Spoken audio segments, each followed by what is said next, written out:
Bonjour, je m'appelle Hugo Bartoli, je travaille à l'Office des Nations Unies contre la drogue et le crime, où,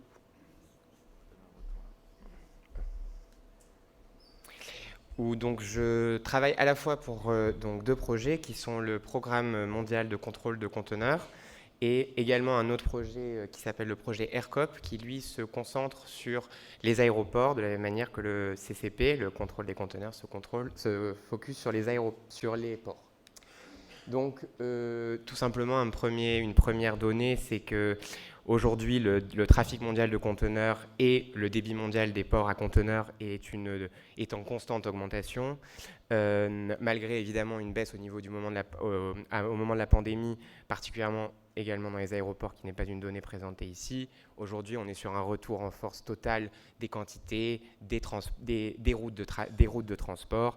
Et les estimations de la Banque mondiale jusqu'à 2027 confirment un débit en extrême expansion. Et à l'intérieur de ces très très nombreux containers qui traversent les océans, moins de 2% sont inspectés. C'est à la fois obligatoire, puisque de toute façon, une inspection est en général quelque chose qui ralentit les processus de transport, d'une manière moindre dans un aéroport, mais toujours de manière quand même très impactante dans un port. Donc, moins de 2% donc, de ces conteneurs sont inspectés. Donc, la vision qui a été celle de l'ONUDC et de ses partenaires, donc l'Organisation mondiale des douanes pour le programme de contrôle des conteneurs et pour le projet AirCop dans les aéroports avec l'Organisation mondiale des douanes et en plus Interpol, a été d'essayer de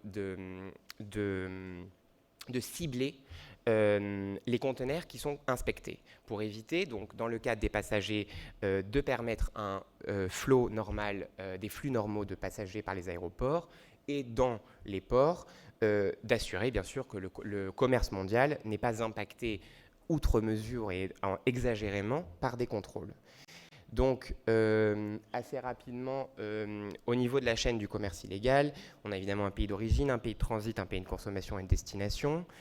Et la question, évidemment, c'est à quel moment est-ce qu'il y a une possibilité de contrôle dans le cadre, évidemment, de ces deux projets, donc des projets liés aux agences d'application de la loi, de la douane, de la police. Donc, que l'on passe, donc, une fois le braconnage et le transport, qui a permis un regroupement, les deux chaînes de logistique, donc de chargement, de déchargement, dans les entrepôts de dédouanement, permettent un passage soit par l'air, donc par courrier aérien, courrier express, cargo aérien, mais également, bien sûr, dans un système conteneurisé, sur des camions, des chemins de fer, par l'air et par la mer. Donc, au cours de ce passage, évidemment, je pense que c'est le cas de tout le monde, on a identifié des goulets d'étranglement, bien sûr, qui sont le passage en douane. Donc, le transbordement de l'entrepôt de stockage jusqu'à donc le porte-conteneur, ou alors par l'intermédiaire du passager qui a sur lui, soit dans le cadre de ses bagages ou simplement dans le transport, ou par l'intermédiaire du courrier express ou aérien, isoler donc des espèces protégées. Donc la solution de l'ONUDC a été de créer des unités multi-agences qui regroupent la douane et, dans le cadre d'AirCop, la douane et la police, dans les ports et les aéroports, avec le soutien évidemment de l'Organisation mondiale des douanes, afin de les doter des moyens de lutter et d'identifier les cargaisons contenant des espèces issues du trafic, des espèces phoniques issues du trafic. Et donc ça, AirCop se concentre sur les passagers, tandis que le programme de contrôle des containers se concentre principalement sur les containers dans les ports. Ensuite, il y a une intervention évidemment des unités canines pour identifier plus précisément, et ensuite surtout sont d'identifier des unités nationales. Et parce que ça intervient sur le fonctionnement, comment est-ce qu'on met en œuvre ces agences.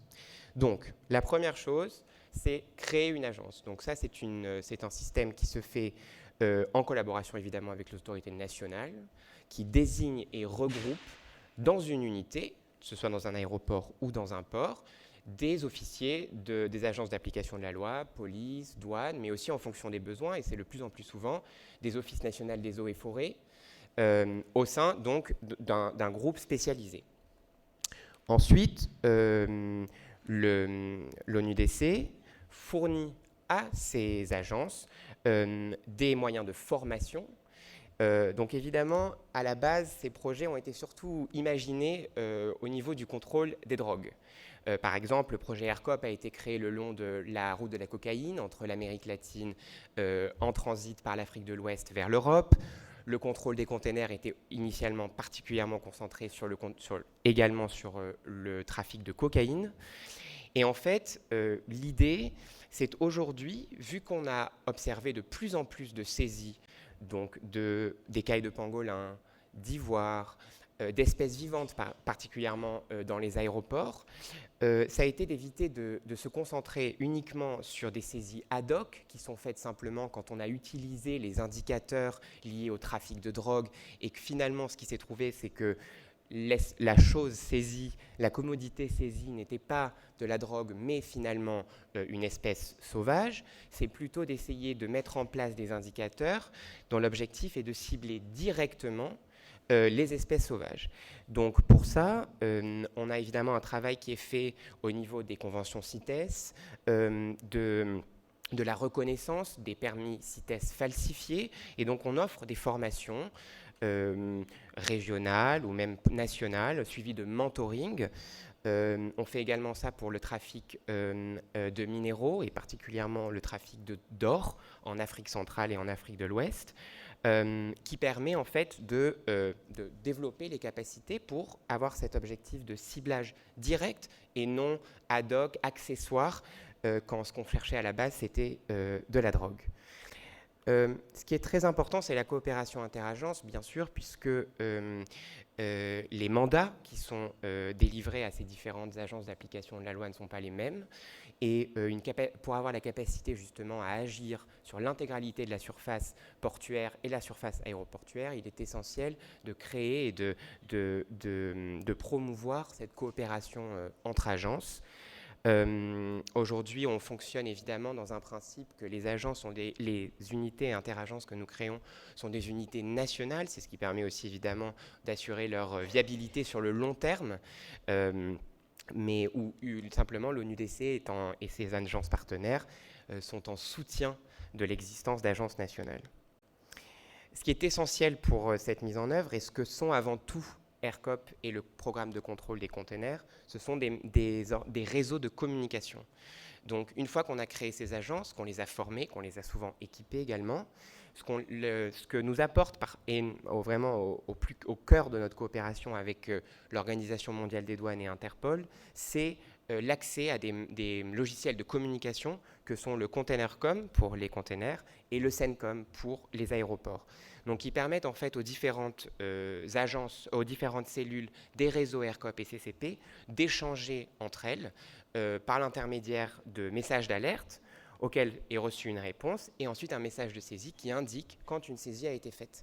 Donc en fait, ces systèmes permettent aussi, bien sûr, d'échanger en temps réel à travers tous les réseaux AirCop et CCP, mais également de permettre de récupérer de la data et donc d'évaluer comment faire évoluer nos programmes de formation, nos programmes d'équipement. Et par exemple, typiquement, ce qui s'est passé sur le trafic d'or, c'est quelque chose qui était vraiment lié à un début de recrudescence, un début d'augmentation. On voyait de plus en plus de saisies d'or en Afrique de l'Ouest, ce qui a entraîné un programme de formation et ce qui a entraîné ensuite des résultats tout à fait automatiques, par exemple dans les task force du Mali. Voilà. Donc c'est disponible en plusieurs langues.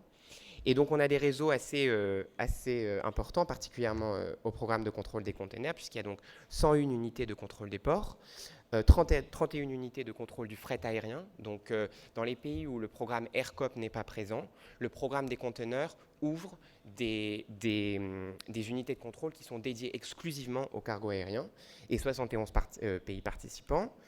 Le réseau ERCOP est de 130 cellules aéroportuaires anti-trafic dans 41 pays participants. Évidemment, on voit quand même très clairement le lien avec la route de la cocaïne initiale, puisque l'Amérique latine et l'Afrique sont surreprésentées. Un des principaux axes de développement, c'est évidemment l'Asie du Sud-Est, sur lequel ERCOP se penche plus particulièrement pour le futur de son développement. Les saisies du CCP sont évidemment toujours énormes, puisque donc, dès qu'on saisit un container, évidemment, le chiffre des saisies est particulièrement important. Donc ce ne sont pas des saisies de l'ONUDC, bien sûr, ce sont des saisies nationales. Nous avons accès, car nous avons accès au Containercom. Alors, toujours, il y a quand même un problème de récupération des saisies, et ma collègue de l'ONUDC, tout à l'heure, de la recherche de l'ONUDC, en a bien parlé. La manière dont on récupère l'information sur les saisies de criminalité phonique est toujours très compliquée par rapport aux quantités, par rapport tout simplement à la reconnaissance. C'est pour ça que les formations sont si importantes. Quel animal, quel type de bois. Donc là, vous avez des saisies, par exemple, de bois de rose, je pense, et des saisies de trophées. ERCOP, les saisies, donc ça, sont un petit peu différentes, évidemment, parce que ce sont des saisies faites sur les passagers ou dans les zones cargo de l'aéroport ou dans le courrier postal. Donc les saisies sont un peu moins importantes, mais 11 tonnes de cocaïne, ça veut dire 11 tonnes de cocaïne saisie sur une personne à la fois. Donc les chiffres sont assez impressionnants. Et donc ERCOP est par exemple, donc ça c'est des exemples de le classique de l'écaille de pangolin, 1,8 tonnes, presque une demi-tonne d'ivoire, majoritairement quand même dans la zone cargo de l'aéroport, mais aussi des espèces vivantes qui, elles, sont transformées soit en courrier postal, soit en courrier express aérien. Donc des écailles de pangolin, des autruches, des tortues, la variété est immense. Et voilà pour ma présentation. Merci beaucoup.